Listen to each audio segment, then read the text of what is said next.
So the listening campaign, I think, could be very helpful for when you're learning what the people in the neighborhood are seeing for themselves.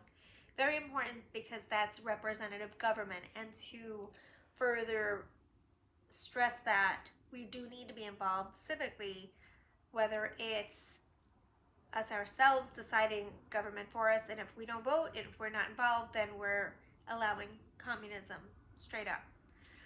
Okay, I think I talked about matching funds. You're really, unless you're really established in your community, not really great.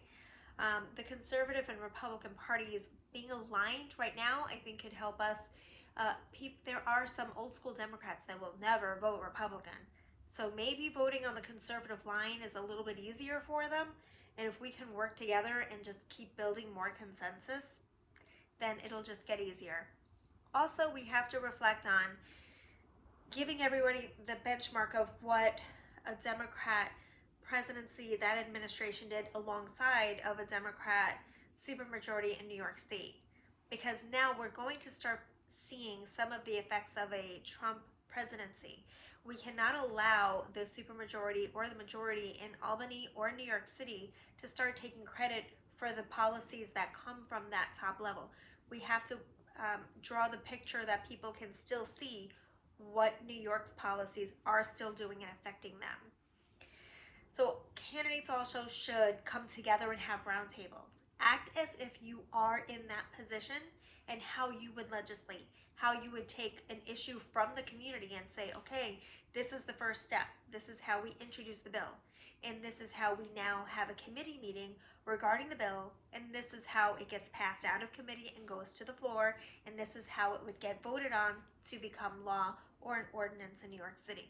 So actually having our proposed candidates and even just having people role play like that to get them used to the idea of civics and the civic minded process. And I think it'll be easier for people, and once they understand that and live that out and seek that out, they're going to now embody it, and it's easier for them to become involved with the process.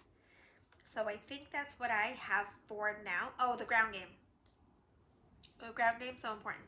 Maps. We need maps. We need maps with street names and street numbers. You need a team. Minimum of 10 people out every week, hitting every house, every business, churches, nursing homes, businesses.